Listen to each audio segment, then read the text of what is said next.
Okay, great.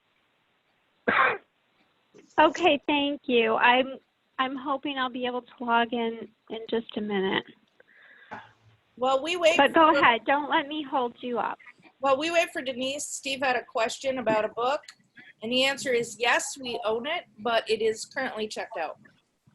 Okay, I'll call you tomorrow and set up to get on the list. Okay. Thank you. You're welcome. Steve, did you get a chance and did you see the May minutes? Because we did table that, and I just want to make sure that you got those and had a chance to review them.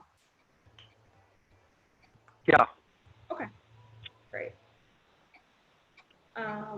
Okay, so Denise, you're okay if we get started, or do you want us to wait a couple? Yeah, absolutely. Go ahead. I hopefully will be able to actually log in the normal way very soon, I hope. Okay, great. All right, so we will go ahead and actually, since that was one of the things that we needed to do was actually approve the May minutes now that Steve had a chance. So if I could have somebody make that motion to approve May's minutes. I move that we approve the May minutes. Okay. I'll second that motion. Okay, so Hal made the motion, Mert to second, and all in favor? Aye. Aye. Perfect. Okay, And that was great. everybody. And then we'll go ahead and, what are we in? August, July's minutes. Did folks get a chance to review those? Yes. Yes. Yes. Okay, and any questions, concerns? And if I could get a motion and a second for July's minutes. I make the motion to approve July's minutes. Thank you. I'll second it. Thank you, Hal. Okay. And all in favor? Aye. Aye. Beautiful. Okay. Let's see here. And Stacy had sent out our, let's see, let me pull this up. Our abstract for July. We had voucher 104 to 116 for a total of $5,251.97. Everybody had a chance to review that. Any questions, concerns? No. Not here. Nope. And if I could get a motion Nope. to approve that. I'll make a motion to approve those minutes. Not minutes, they're The abstract? vouchers. Oh, abstract. abstract. Sorry. The abstract. Was that Mert? Yep. That was Mark. Carrie will second it. Got jet lag. All right. So Mert made the motion, Gary seconded, and all in favor? Aye. Aye. Beautiful. Thank you all. All right. Let's see. So we got the bills. We got last month's minutes. We'll go ahead and jump to Chris and his updates. All right. So pretty much the same. It's August. So I will try to share my screen. And there we go. So I think everybody saw this budget summary or board summary report. Yes. So we have the year-to-date total is almost right on budget. If you look at revenue, we're at about $314,000, and that's right about where our budget was. A little bit under in fines and miscellaneous, but that's mostly due to COVID and the shutdown there. That's offset by Stacy continuing to outshine with grants, and she's doing an amazing job as usual. And over budget there. On the expense side of things, we are under budget. The salaries is mostly due to COVID. The benefits is really just timing. There's no health insurance yet in there. And the retirement liability was adjusted to actual in July. So there is no longer a liability on the balance sheet for the retirement, which is correct. And you just haven't paid health insurance in a little while to the town, but you will. So once you get all those benefits paid up, it should even out. It usually does during the year. Contractuals are a little bit under budget, but if you looked at some of the individual accounts, you'll see that materials and supplies are actually underspent. That's because of COVID. The website, though, is a little bit over budget, and so is the New York State Library contract, and both of those are, well, the library contract will even out over the course of the year, and the website will too. It should be pretty close to budget. So overall, for this year, for 2020, it looks like we're maintaining, we're really close to budget. I think it will get closer to, the expenses will get close to that budgeted amount as we catch up in the benefits line. But we will definitely be under budget as far as salaries go. So this time we have about $468,000 in that unrestricted general fund account. And as a reminder, that's got to last the rest of the year and then some. So I think we're in good shape from a cash standpoint. When did we pay the benefits last year? Do you know by chance? I mean, what month, or Yeah. should we be pursuing anything to try to get paid health insurance? They come out quarterly, and Kim has said that next month that we will get the bill for the health insurance with some other information. Okay. All right. You're on top of it. Sounds good. Yeah, it's different. That it really does depend on whenever Kim sends us the invoice for it. Right. And I know with COVID, people are all kind of, behind and stuff. And, there's all kinds of challenges. So usually the retirement is in December. So because if they pay by the end of the year, they get like a 2% discount or something. So typically the town pays in December, and depending on how fast they can turn that around, we get a bill also in December. That's the best case scenario. Sometimes it doesn't really work out that well, and sometimes they don't send the bill until the following January or February, and then they still send the following year in December. So we get like 1 year with 2 payments. It's kind of hard. It's not really, we don't go too aggressive with trying to get things on the accrual basis, but that's one of those things with timing. You can end up double counting your retirement expense if you're not careful. So we should be looking at a December bill for the retirement too.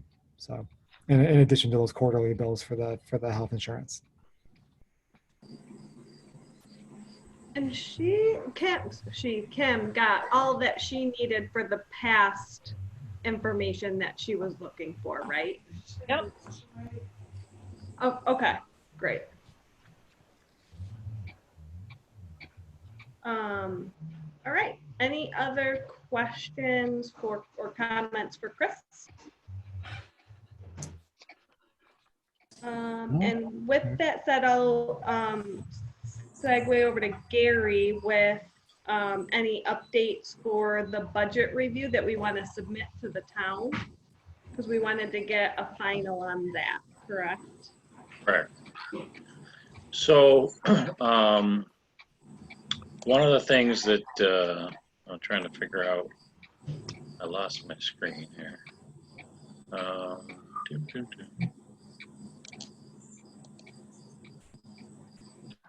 Okay, gotcha. Hey, there's Denise. You're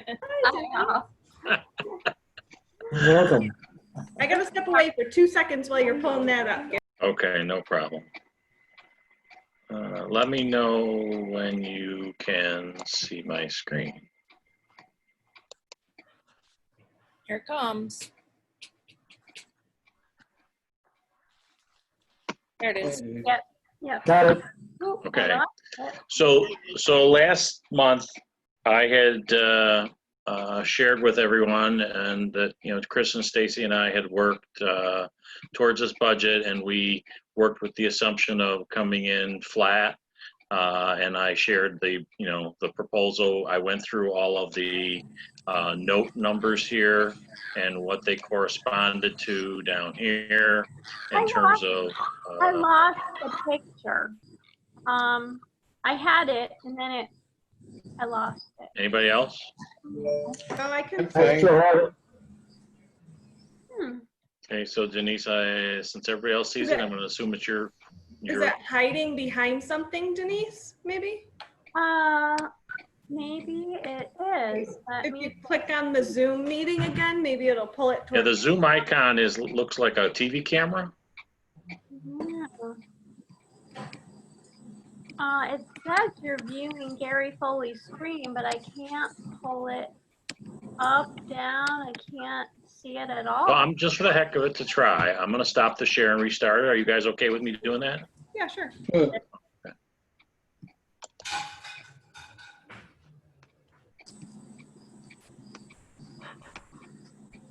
Do you see all of us now? I see you. Okay. Yep. You're here. Curious.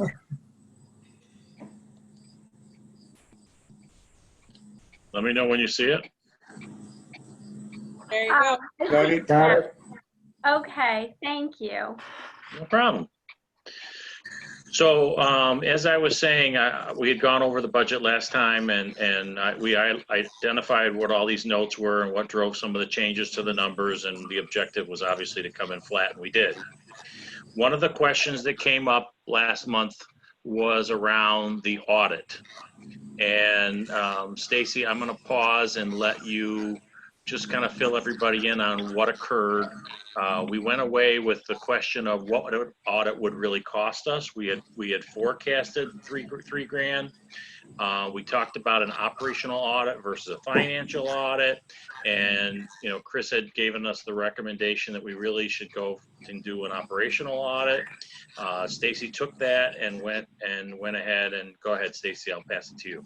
So I approached a variety of local CPA firms for the audit. I sent out an RFP, a request for proposals, and as it turns out, the only one that actually responded was the one I sent you the quote for, which was Bonadio Group. They didn't come out with like X amount per se. What they've done is they've given an hourly rate, and it depends on what people will actually be involved with the audit. And I know that Bonadio is a good group. I know in the past Pioneer Library System has used Bonadio. I believe it may have been Bonadio that Red Jacket used when I was there. I'm 99% sure it was. That was quite a while ago now. And the other firms did contact me, but they said that doing the sort of audit we're looking for, where you're looking at internal controls and reporting, isn't really something that they're interested in pursuing. It's not. It's just not what they. It's want because us. it's really, what you're really getting is it's called an agreed upon procedures. That's Right. that's like the technical term for it. And the accounting firms are very much so, they need exactly what you want them to do before they can give you a quote. That's also why Bonadio didn't really give you a quote. They just gave you their standard hourly rates, because they, even if it's an agreed upon procedures, without knowing what those agreed upon procedures are, they don't know how long it's going to take. So usually when you have an RFP for an agreed upon procedures, you would send the agreed upon procedures, the procedures that you want them to perform, like make sure we have bank reconciliations for all the bank accounts for a given time period, or look at 10 disbursements per month to make sure that they were properly approved and included in the abstract, things like that. And so you would have whatever the procedures were, and you would send those to the different accounting firms, and then they would say, okay, well, based on that, it will take us this long. Or you could send 50 pages worth of procedures, and they'd say, okay, it's going to take us 5 weeks. Right. So it all depends. So that's why nobody could really get back, because it's not an internal control audit.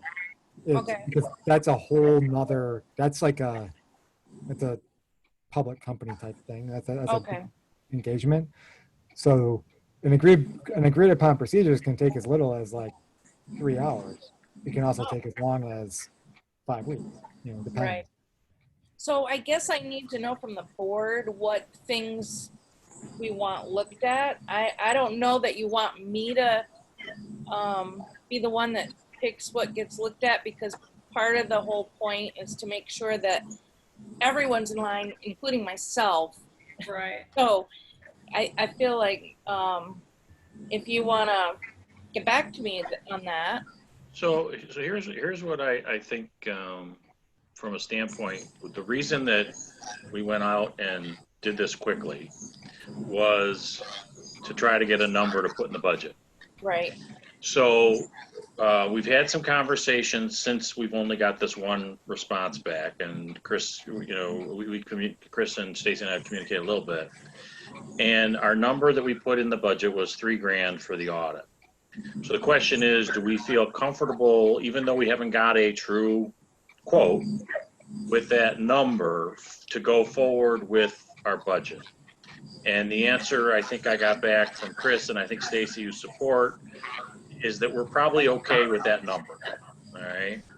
And knowing that, we can go forward with our budget, but knowing that our RFP was in more need of more detail so that they could give us a more true number, I'll work with you, Stacy, and whatever it needs to, and Chris, to figure out, what do we maybe go out again next year. This wasn't going to be done until next year anyways. We've got time. Maybe we recraft it. Maybe we talk to Ron, find out maybe a couple other places that maybe we hadn't sent it to, and kind of maybe get it to be where it's a little bit more detailed so they could give us a number. But we'll put that for a future meeting. And if you guys are okay with Stacy and Chris and I working on that, and then we'll bring it forward, and what companies we're going to go to, and this will be again for next year. Does that sound like an okay plan? Any thoughts or suggestions? Well, I have a couple of questions. I thought when you said that there was a new requirement that libraries of a certain size had an audit every so many years, and our library was in the range initially, but then I heard that range is changing up to $1 million, so we're not necessarily. Oh, really? That's what I can't remember who told us that. Was it Chris? That was in the, excuse me, that was in the minutes. Yeah, Yeah. I think that's that's the Charities Bureau audit threshold. That's not the Pioneer Library System audit threshold. That's the Charities Bureau threshold. So that's a different threshold. If that's what they're using though to determine who needs it, I don't think it is. I think New York State expects libraries with budgets over $250,000 to be audited at a minimum of every 3 years. Oh, okay. there All right. are Well, different interpretations of that too. I've seen like in practice, like what an audit means. Is it, Right. Well, you define audit. What does it mean? It could just be they look at your financials and that's it. It could be what we're trying to request. There are a lot of Where I've did heard the where, 1 like, million boards do number it, too. come from? Go ahead, Hal. Where did that 1 million number come from? That's I that's the Charities Bureau threshold. That's not that isn't the Pioneer Library one. That threshold is set. It doesn't apply here. That's not this. Oh, okay. Okay. So it doesn't apply here. No. Other questions, Denise? Okay, well, yeah, I did. In terms of that $3,000 amount, I guess it depends on what type of audit you do. But just looking at these prices, $330 an hour, $220 an hour, that. So when I did the math, just to give you a quick analysis, the lower prices of 90 or 120 at 3,000 would give us, 25. The 120 gave us like 25 hours of somebody's time. which is only like 3 days. Okay. And, you know, the 90, I think, was 33 hours of somebody's time. Yeah, my guess is those lower prices are for people who are like entering data from your records, and then that's going to be used in conjunction with some of those higher priced people who are going to be reviewing the data once it's been entered, and you know, and analyzing it and all that. Go ahead, Chris. Yeah, no, I mean, I used to work at Bonadio, and I also used to do these kinds of audits.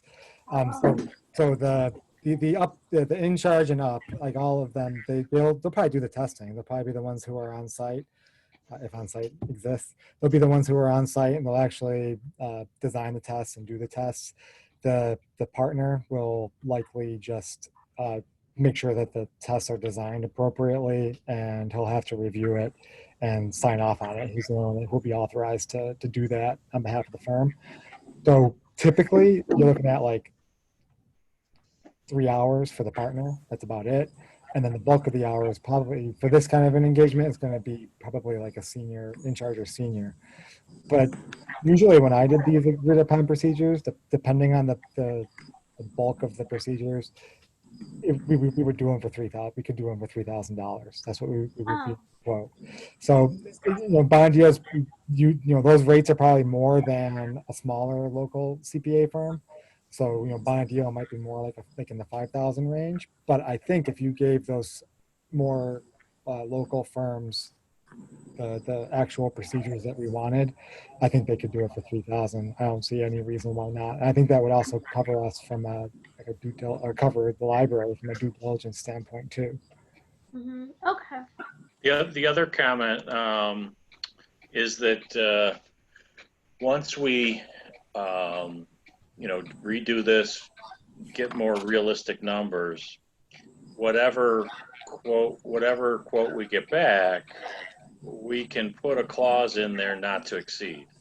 So we can kind of put a threshold.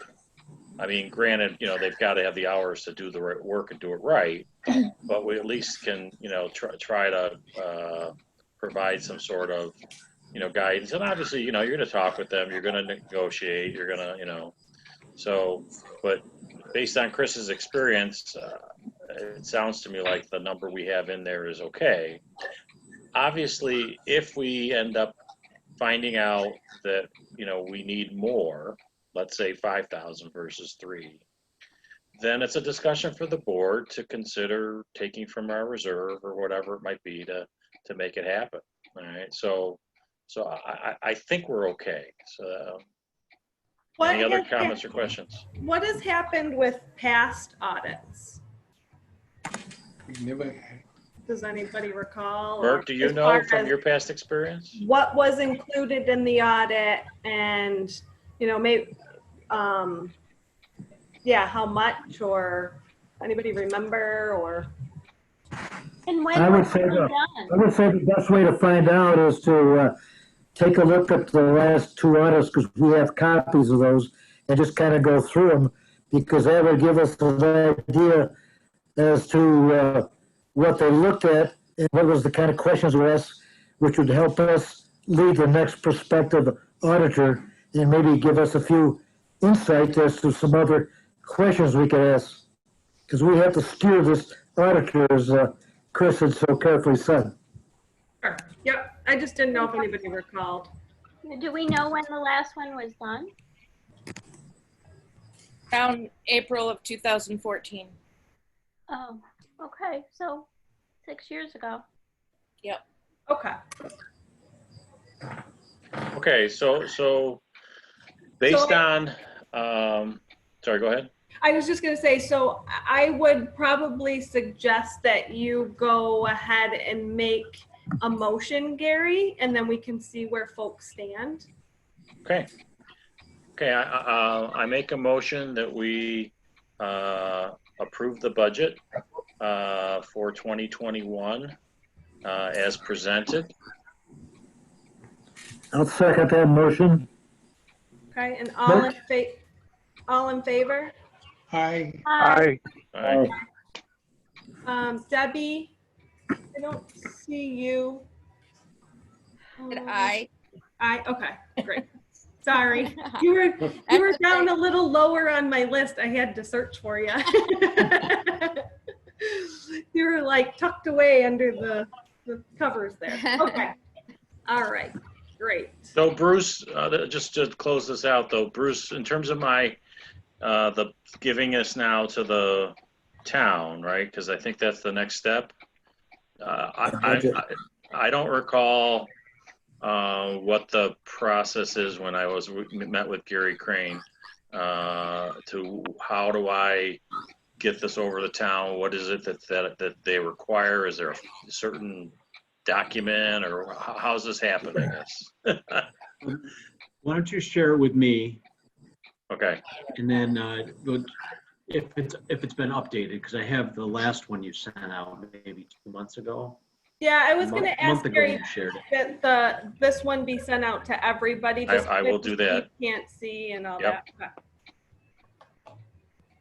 And then I'll get back to you with any special details, because I'm not aware either of what Gary was doing. I know that he would give a presentation, but that may change this year. I don't Right. know. Right. Well, and I think he submitted it beforehand, Mm-hmm. and then they reviewed, and then it was with the open forum that everybody kind of came and presented. So Right. I don't Right. know what that due date was. I suspect it'll be something similar to that. Yeah. We'll meet with all the department heads who go over their budget. I did share the budget that you shared with me. Was it maybe 5 weeks ago? Yep. It hasn't really changed. Okay. All right. Well, I'll send it out again. I'm gonna send it out. Just Yeah. say this is the final. Okay, great. Okay. Great. And I'll share with the supervisor and with the board. I did do that once before. I didn't receive any feedback. I did follow up with the supervisor to tell her what we were shooting for. And so I think that was received well, but it will be a difficult time, I think, for our departments this year. We're hoping to, yeah, anyway, Do you know Yes. any details on the health insurance situation? I do not. I just wondered because I didn't know what the email I got meant, so I didn't know if I should be expecting anything different or what. When I talked to Kim about the healthcare, it sounded like you two had a couple of back and forth emails, and Kim seemed to think that was resolved, and she was, pretty happy with the Okay, quick so there's no responses. change coming at next month's board meeting or anything? No, Okay, good. yeah.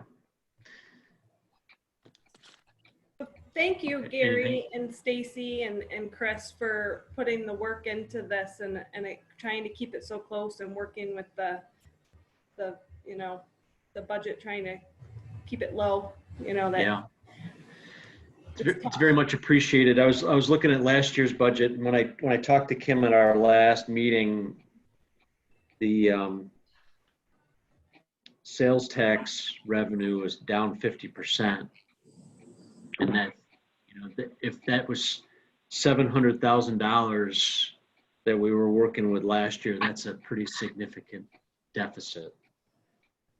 So hopefully we get some rebounding going into the final months of the year, but.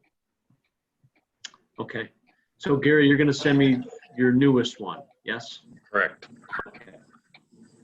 Perfect. Thank you. Thanks. Okay, let's see. Moving on, everybody got Stacy's director's report. Any questions or comments? All good things, lots of great programs and feedback from folks that are loving the new access to the library, the old new access to the library. Let's see. All right, Bruce. So actually, maybe I'll start with Stacy, because I don't know if you have the temperature and humidity data that you wanted to pull up, and we can review that with Bruce. Sure. Start there. Give me a moment. Or while she's pulling that up, Bruce, did you have any topics? Yeah, so it was brought to my attention that the door closest to the community room has been open for large periods of time. Yeah, And- that was not open when the data was collected. I'm not trying to draw any kind of connection between the two. Right. But I asked our highway superintendent if he could have somebody go over and take a look at it. And it sounds like either the door or the frame is warped, and so that it's difficult to either close the door or keep it closed. Is that something that you noticed? I will say I have noticed when leaving it, you really do have to make sure that you shut it. Okay. So I don't know if anybody else. So has the entrance exit to the library, are you trying to, why are people leaving out that door? Why is that Because door? the New York State Forward, you can't have people enter the same door and then exit the same door because our lobby's too small because of the pandemic. It's a Okay. rule. We have Rochester Colonial coming over to the town to do some work on some windows. When they do, they're gonna fix that door. I just don't know when it's going to be. So in the meantime, if you could spend a little extra, maybe a little extra observance on that door to make sure that it's not open. So it sounds like people are leaving and assume that it's closing, but it's not. Well, no, we've actually propped it because it's been so hot in the library that on the cooler days we had last week, it was honestly propped because to get some of the cooler air in. I would recommend that you not do that anymore Okay. because it's been noticed, and it's going to be really difficult to have conversations about the internal temperature of the library if that door's open. Well, we haven't done it since the cooler days. Okay. We just did it on the cooler days. Like now, it's possible maybe people aren't shutting it behind themselves, but we're not propping it. Okay. So I don't know if it's just not catching, but there was just a day or two last week. Remember, it was nice and comfortable. Yeah. All right. Because we've had people in our own offices. You know, they're cold, and so they bring in their own personal heater, and then the thermostat that's in their office gives a false reading, which then creates a cooler environment for other people, and it kind of complicates matters. So I don't know how a door that's open is going to affect the humidity or the ambient temperature. Well, I want to make it completely clear that the door was not in any way, shape, or form propped at that time period that this was done, Okay. and that this is a recurring problem that isn't going away. So I'm going to share my screen. Okay. You know how sometimes just living life, it's the little things that are the last straw for some people. Yeah. As our supervisor is trying to do this nightmarish kind of budget, and then she ends up driving by a library that has a prop door. It may not seem like a big deal, but it I creates understand. aggravation. Just like for us, it's the same thing. It may not seem like a big deal, but when you're working in it, it's Yeah. really miserable. And it's really bad for the collection. So this is a graph compiled of the data that was collected using Raspberry Pi unit. The unit is located at the front desk, sort of near the copier. So this is all the raw data. And I did quote a reputable source that explains that, well, the bold print with the underlining, a cool, dry, and stable environment is ideal for books. Sure. The reason being, if it's too humid and too warm, it's kind of a double whammy for books to be contaminated with mold and Yep. fungus. I mean, so we don't want that, because if you do have that problem, it's like an epidemic. You can. No, I get it. I can make sense of the data. I mean, my own basement, I don't want it really above 50. Yeah, and so this is just all the data that was collected. Okay, so in the narrative above, does it explain how it was collected, where these units were when you were collecting it? Just one unit, and it's at the front desk. Okay, In the one corner of one of those little cubby units we have, those wooden, I don't know what they're called really, but you know what I'm talking about, right? yep. Okay. Just because Raspberry Pi is like this, it's just a little thing. And it collected all the data for us, and it was great because it could collect the data, in 15-minute increments. So I think it's pretty consistent. I think it went through not only the day, but the night. And that's another thing that you can note, that at night it's really hot in the library because it would appear that everything's shut off. So then of course you got to expend more energy to be able to cool the library off when we come in, because it is pretty hot normally when we first get there. And we have noticed it seems like nothing much happens till noon commonly. So I don't know. There was a spike, Stacy, on one day. It really went up, way up. What day? Go back to the graph, it might be easier to see. Oh yeah, that's a good idea. Yeah, right here. Well, this day was a hot day. What are the two lines? What's the blue line? What's the red line? Temperature. Yeah, temperature and humidity. Okay. So the red is your humidity and the blue is the temp. So I don't, you say it's a hot day, the temperature looks pretty flat, but the humidity, now granted, the humidity outside might have been Right. significantly more. Because go down the 11th of the detailed data. I just want to, Sure. it's almost to the bottom.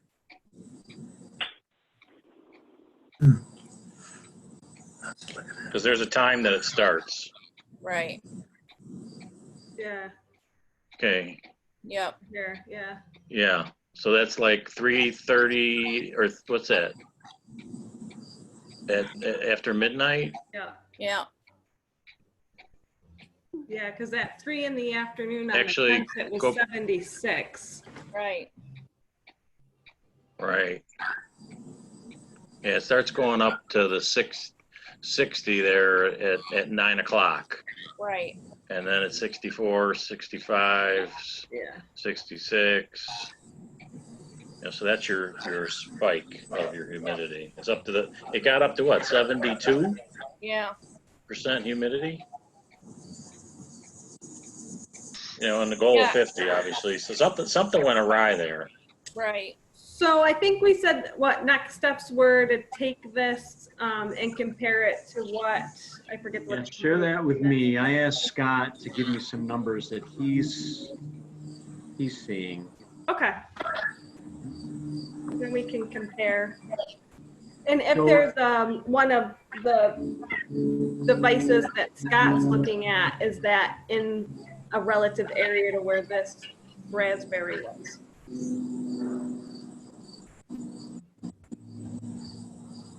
Okay. What format is this? Is this Word? It's a Google It's Doc. Word. Okay. So Stacy, can you share that with me? Yep. All right. And I'll make a time to meet with Scott. Thank you. Here. Thank you, Bruce. Sure. Anything else? Not on my end, no. Thank you. Bruce, Do you Yeah. not have the data anymore? Because I did share it with you back on August 14th. It came with the board report. Yeah, I have it Oh, right here. okay, yeah, I have it. I have it. Okay. Thank you. Just Yep. checking, because if you already With a have number it, of other attachments. yeah. I was gonna say, I have it right here. I can forward it if you don't see it. Bruce, Yes. is there an in-person town meeting this Thursday? There is no meeting in August. We don't have a second meeting in August. Oh, okay. Thank you. Sure. Okay, wait, I'm looking at balance it.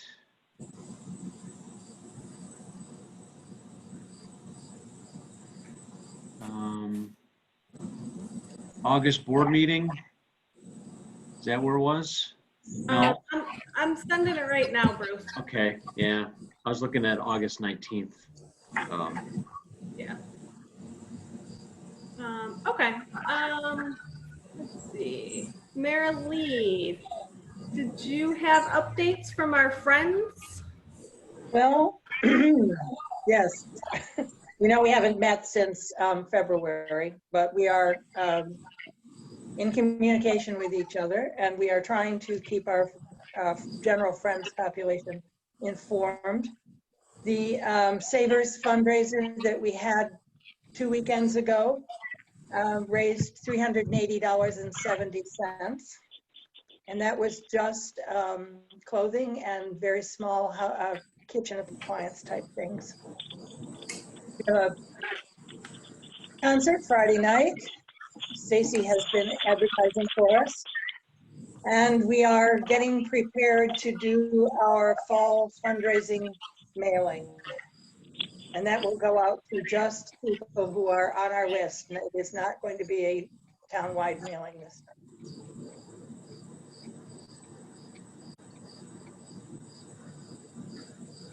Great, thank you. Those are some exciting numbers from the clothing and the clothing drive. Yeah, we were very pleased with that. Yeah, I was excited to see that come over. Yeah, three hours of work plus Bob and Jane's trailer and taking it to Webster, but pretty easy. Big win, that's for sure. Yeah. All right, thank you so much.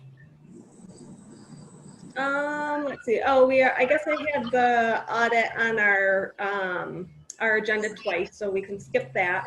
All right. So another thing that we had talked about, I believe, back in December, because we didn't have enough board members at a meeting.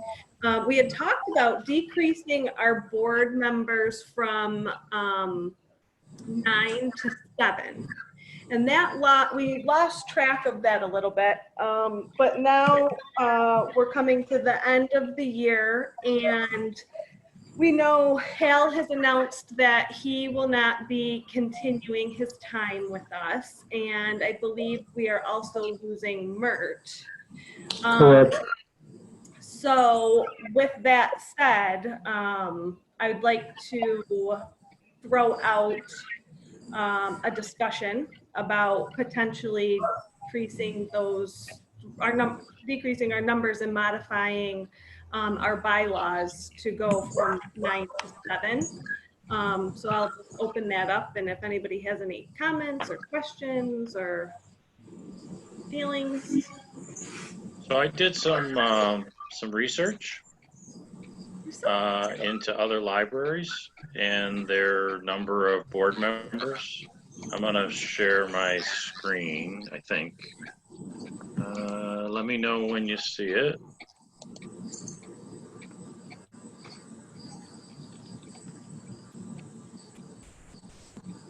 Yep. Got it. Got it. Okay, so we've had challenges, obviously in the past, as Tara mentioned, and as you can see from the spreadsheet, I found that looking at several other Wayne County libraries, they either seem to have 5 or 7 member boards. I had 2 columns here. One is what I found on the website, and the other is if I found their bylaws, I got it out of the bylaws as well. Just to validate that they correlated. If there's a blank, it just meant that I couldn't find their bylaws on their website, or maybe they weren't posted or whatever, right? I also decided to look at what's the length of term. Since I was there, why not pick it up? And do they allow any consecutive terms for, how many consecutive terms can a board member serve? Obviously, you can see with some of them that have 5 years, they allowed 2 consecutives, which was someone could serve a total of 10 years. And you can see Macedon on the bottom. We currently have 7. Our bylaws say 9. Our length of term is 3, and we allow up to 3 consecutives. Stacy, just validate, that's what you understood it to be as well, right? Yes, that's Okay. correct. So it's interesting. I also did look at a few other libraries. Switch my screen here. So Fairport, kind of interesting. Huge library, 5 board members. Wow. Wood, those of you who have been there, is huge as well. They got a range, kind of We're interesting. not allowed to have a range. Maybe it's a different type of library. Is that Yeah, it, Stacy? Association can do, and Victor's also association, it's different. Yeah, and Gorham also had a range. So it was I had never seen that before. It was interesting to find. They typically will review it at the annual meeting and then choose, to whatever their number is for that year that they want to shoot for. So another point I wanted to make is we live in a merged school district, Elmira, Macedon. We have 2 libraries, a Macedon library and a Elmira library. Elmira is trying to get 7 members. We're trying to get 9. That's 16 people from the community we're trying to get to serve on boards in our school district. Point. We also have the school board, right? And you add that up, and Well, I think. We also have two of the 3 Ananda schools actually are physically in Macedon. Correct, and I was going to thank you. I had that in my notes as well. So, the other thing is, if you look at some of the other communities that I know of, and there may be others, right, that are combined school districts, Phelps Clifton Springs, they have 1 library. Manchester Shortsville has 1 library in Shortsville. Rush Gorham has 1 library in Gorham. Clyde Savannah has 1 library in Clyde. So we're a little different. We've got 2 libraries in a combined school district. So, I just wanted to point this data out as we're trying to make any decisions going forward. In terms of what else is going on out there and how does it affect our community in terms of trying to get the number of people to serve on these, community boards. That's just point of information. Thank you. Yeah. I'm just curious, Gary, if you're feeling like maybe the 5 might be a wiser number. So it's interesting you say that.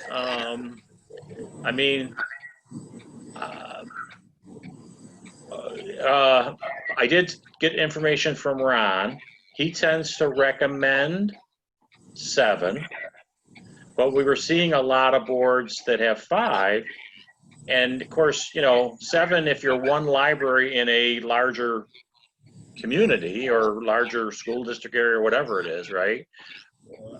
To me, we're already got Elmira that's trying to get 7, and it just seems like 5 might be a better number. I'm not opposed to it at all, as long as we've got 5 people that are committed and can, which I think all of us are. I'm not saying anything, but we gotta, it's a little more challenging to get your quorum, right? Right. So with 7, a quorum is 4. It's always 1 more than half, and with 5, your quorum is 3. So, but I'm not opposed to 5 at all. Yeah, I'm not either, only because I know we've been, trying to recruit and get folks, and we do struggle with that. And if we're going to be down 2 members and we haven't been able to fill our spots for we have had open spots since I've been on the board, which has been 2 years, and we've just never been to full capacity. But I wouldn't be opposed to that either personally. But yeah, one of the, after I did this research, my actual thought on recommendation was going to be a range of 5 to 7, and and choose it, make the decision at the annual meeting, right? Either five, depending on kind of where we're at, what we got, who's leaving, you know, we kind of make that choice. I didn't know, Stacy, obviously, that we as in the type of library that we are, aren't allowed to do that. So, you know, so that kind of threw my, For years, I think it was done that way because on the annual report, that's how it was reported. And it was only 2 years ago that the state cracked down on, they decided they don't like ranges. I mean, Association Library, think of it almost as a private library. They don't have to play by all the rules the rest of us do, sort of. And so once the state decided they were cracking down, like, that's when we had to have a bylaw meeting and that's where the number 9 came about, because at that time, everybody that met, they were feeling like maybe 9 was the way to go, because that way, if people didn't show up, well, you certainly, hopefully, always be able to have a quorum with that many people. So anyway, that was the thinking, I think. But yeah, it would be nice if you could still do a range. I get too bad that they don't allow for it anymore. anyone else like to offer comments or thoughts? I've been on the library for a little longer than you, Tara, and I 100% agree that it's been, I think we've always struggled since I've been on the library to obtain the number that are in our bylaws. And, you know, in terms of our sort of about our job responsibilities as part of, you know, being an effective board, when you feel like you're down numbers because you can't recruit, it makes it harder to think about how to divide. I think what the activities that you should each be engaging in are. I really do think that that a reduced number would be appropriate, and I hadn't even thought about the idea that we are split into multiple communities. That does make it hard because people are being pulled in multiple directions. So I really like the idea of going down in number. Yeah, just to back where you were with the, you know, only at the community for volunteers, the Palmyra Macedon School Board is 9. I didn't happen to look up how many Gananda was, but I had noted that, you know, Gananda was also in Macedon, so we had another group of board members. So that's 25 just between right now, our being at 9 for our board, 7 at Palmyra, 9 Palmyra Macedon School Board. And then if you assume Gananda's another, let's say 7, I mean, that's 32 people that we're looking to try to get, you know, volunteers to serve on these boards. So I think going down in numbers also a good idea.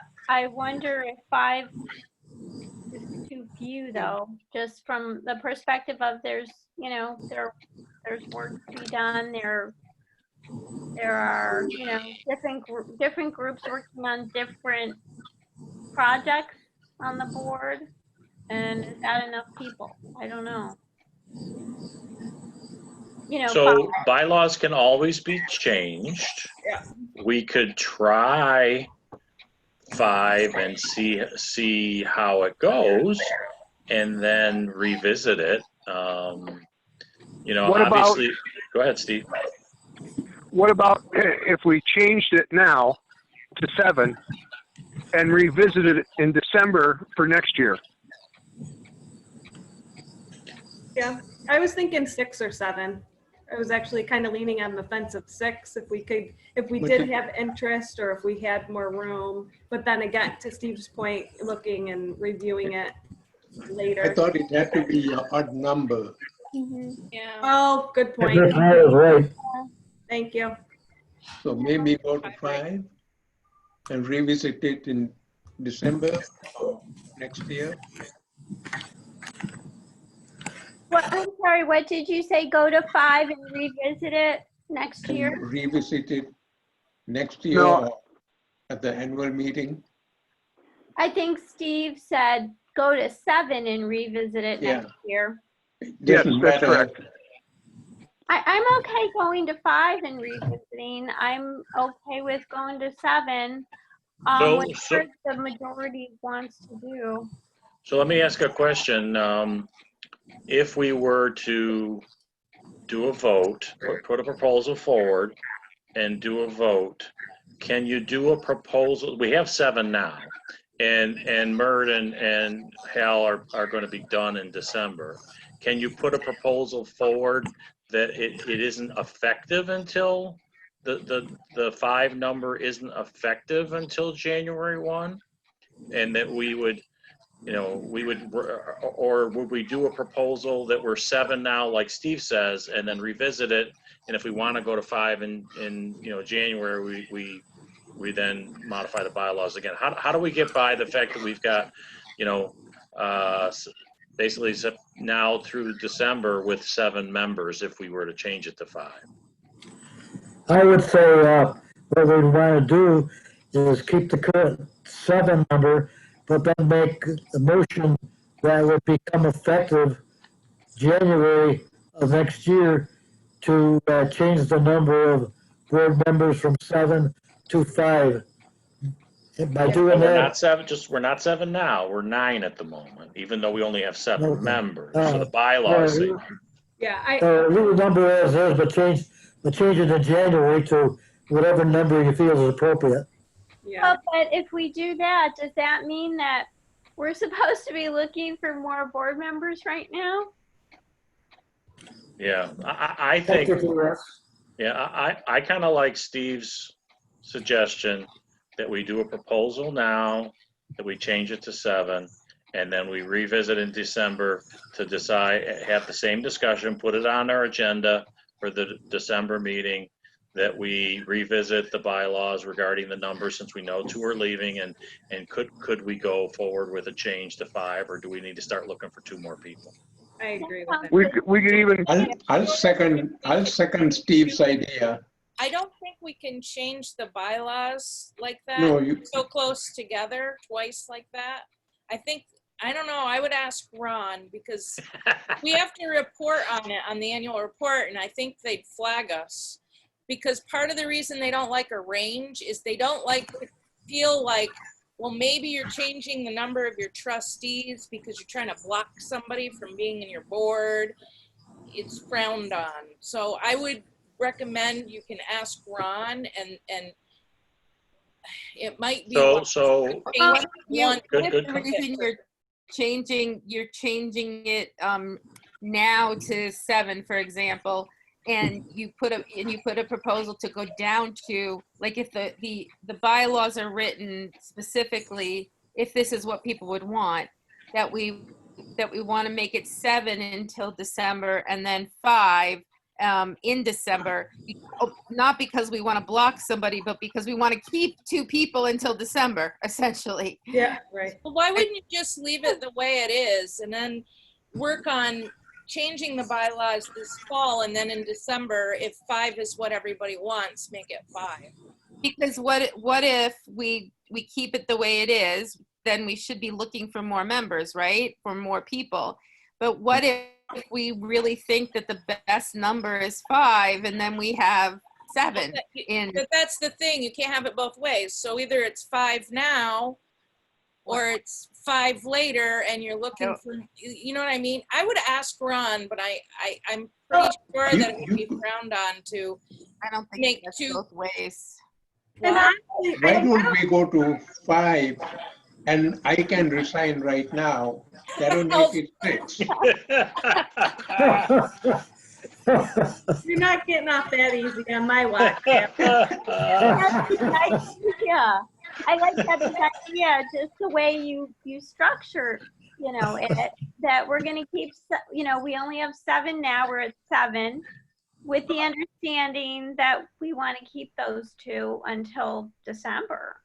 Well, and I don't even know if, I Doesn't need to think my personal opinion is we've had 7, we've maintained 7 or less in the 2 years, and granted 2 years is nothing, that I've been here. So in my opinion, 9 doesn't make sense for our library. Right. I agree. Where 7, or, you know, 7 is a number we've been able to maintain over a period of time. I don't know as if we would need to in my opinion, if we would need to address right in December. You know, I don't think we have that hard line. We just know we're going to be losing 2 people in December. That's not to say we won't have folks that might pique interest in that amount of time, or Hal and Mert are out there recruiting on the side of the road to fill their position. So then it might be the smart thing to do would be to change the bylaws to 7 now, and then you don't have to. But here's the thing is, so I mean, sure, we could change it to 7 and then we would be good with keeping Hal and Mert until December and that, but then we're back to the same place that we keep ending up. This is the at least again, you know, I've only been on the board for what now 3.5 years or something like that, maybe 4. I don't even remember anymore. And but even 7, this is the most stable we've been in as long as I can remember. Even having 7 on the board has seemed to be tough to maintain. Well, Mert so essentially wasn't supposed to be here. Yeah, I mean, I feel like we're forever looking for people at 7, and that's why I'm suggesting that 5 is really a better place to be. And so again, I mean, it could be, I mean, maybe we keep it at 7, but then I feel like we're always looking for people, always. And Is it possible to change a bylaw with a post date? So we're saying we're voting on it, but it's not effective until January 1. I think that's a Ron question. Yeah. That might be possible, but I think it's a Ron question. Yeah. And that's a good point, Debbie, with the filling and the 5 is the right number. I definitely agree with that because this is the most stable we've been. And it is tough to find people. I guess then the other Ron piece of that is if we go down to 5, you know, do we expect Mert and Hal to hang out till December? Or, you know, yes. I mean, I would require that, but,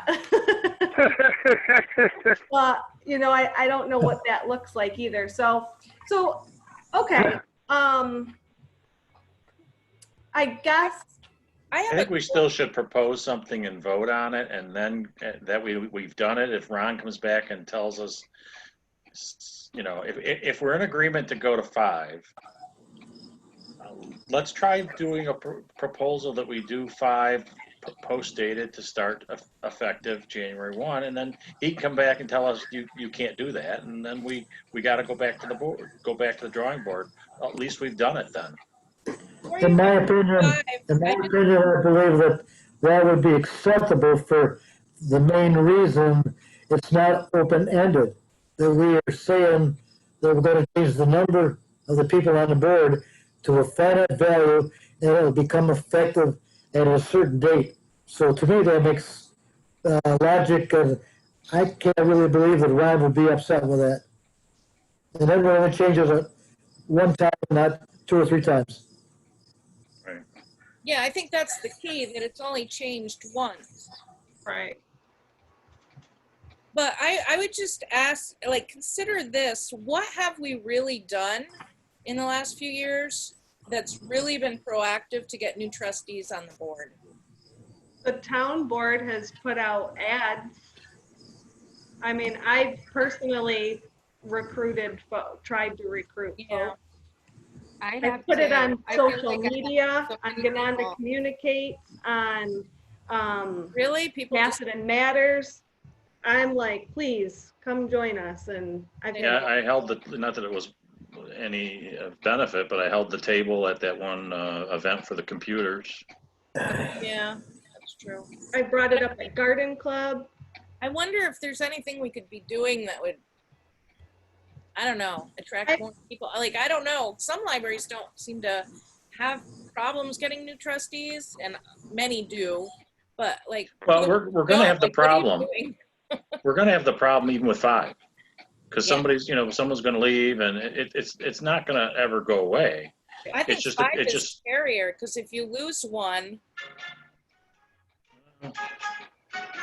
Yeah, and I've brought it up to Ron a couple of times. We've had several conversations about how to recruit and, talked about the things that we're doing. And really the only other thing that he's recommended is like basically come up with like a resume type of template, you know, and offer it to folks and kind of publish it in the similar fashions we've been doing with the town, offering it and the social media and you know, sending out things from the library, you know, notifications from the library. So, I mean, we could work on that too. Yeah, I don't think anything precludes us from working on it. The one thing that I still that resonates with me is I had not thought about the fact that we're in a town where really our residents go to 2 different school districts, and so there's 2 different school boards, and in one of those districts there's another library, and there's just so many people who you typically can get to volunteer in any given community. And so the idea that we require more than other people, than other boards is, Yeah. you know, I mean, that, you know, I can see us being more at the lower number as being appropriate. Yeah. What about a proposal that we go to 5 as of January 1st, pending a conversation with Ron? Oh, Yeah, that's a good idea. yeah, that's a good idea. Yeah. It doesn't say anything in the bylaws, so it will have to be a Ron conversation. It just says notice of an impending revision shall be discussed at the board meeting before making changes. So. Are you guys still okay with our, since we're talking making a change, are you still okay with our term of 3 years and our consecutive 3 consecutive terms? You know, since we're talking about it, is there any thoughts, any different on that? I don't Well, have. I'd like to respond to that. When the library was chartered back in the 70s, I happened to be the first replacement member on the board. At that time, the library was chartered. It was a 5-member board, and I think that number held for about 20, 25 years or so. But what was really significant, if you're looking back from the early 70s until today, back in the 70s, more people worked 8-hour shifts. Okay, more people had Saturday and Sunday off.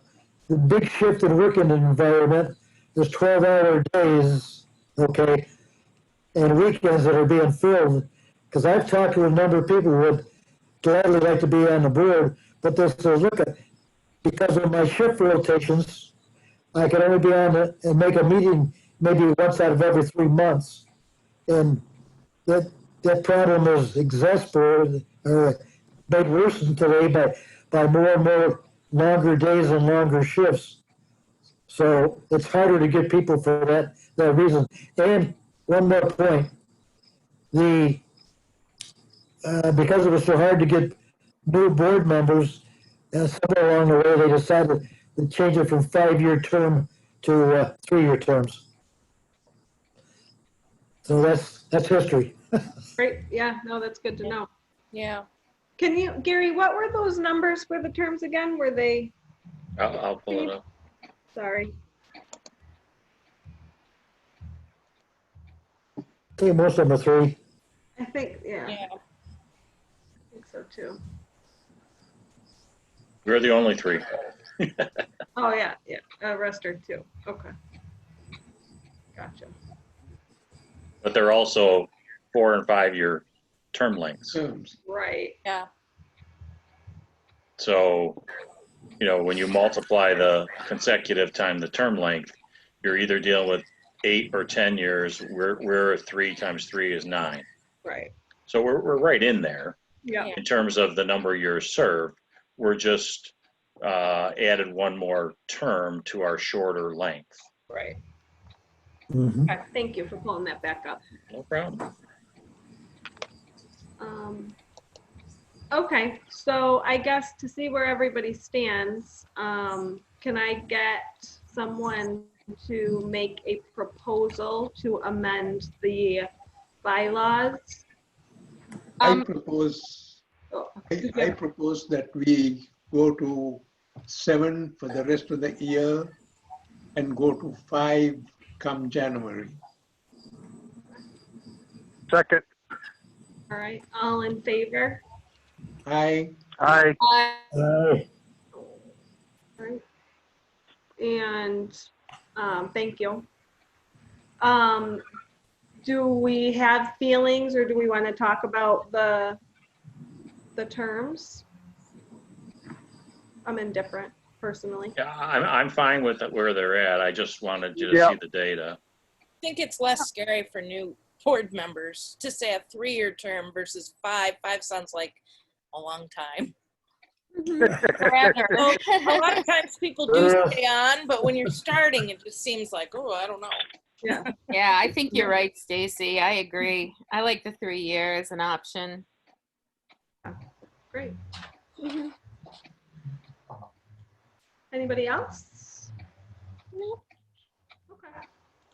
Well, that is all I had. Did anybody have anything else that they would like to bring up or talk about or? No.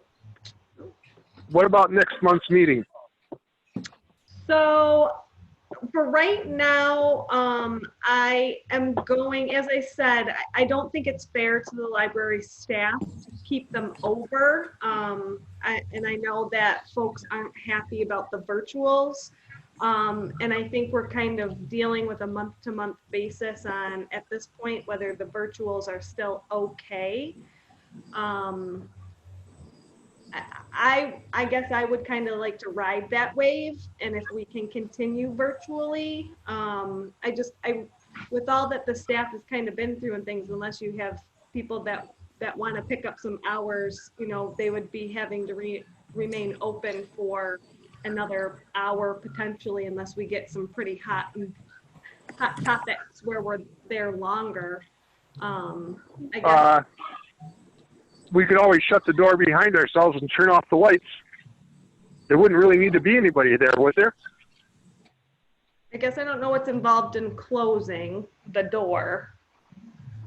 Well, yeah, I could probably close the door.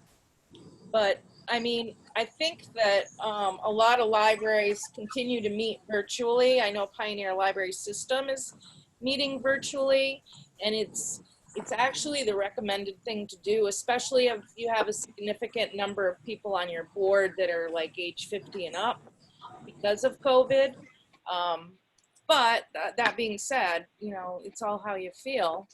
Yeah, and I guess I will say this again, I'm not opposed to a hybrid, and that is within the terms of the virtual meetings that we can do a hybrid session. My only concern was somebody being there to close up, and I didn't want to keep someone later than they needed to be, but if it is literally, I just don't know what's I'd involved. have to work a 12-hour day or whatever it would end up being. Yeah, so if it's just a matter of shutting the door behind us, I mean, that I would be fine. Well, there's a PIN number that you have to put in for the security system. Okay. So is that? How would a hybrid meeting really work, though, when you think about it? So are we each going to be, whoever's in person to talk to the other people virtually, they're still going to have a computer to interact. So like, I guess I don't get what the benefit really would be of having a hybrid meeting, you know? I ran a hybrid meeting recently and it worked pretty well. I mean, it's not perfect, but for the people that wanted to be in person, it was that they were able to, and it was nice that people got to see each other finally. Yeah. But then How do the virtual people see them?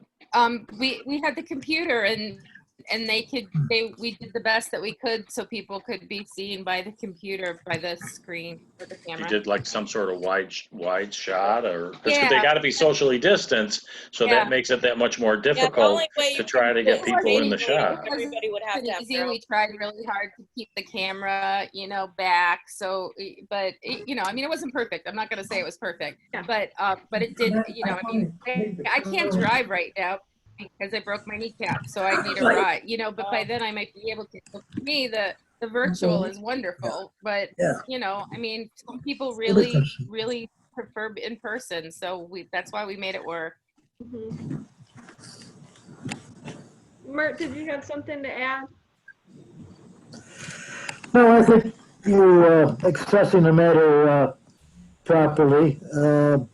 Virtually, otherwise, personally, I've attended a few telephone meetings. I do not like them. In this format that we're doing and have been doing, is fine with me.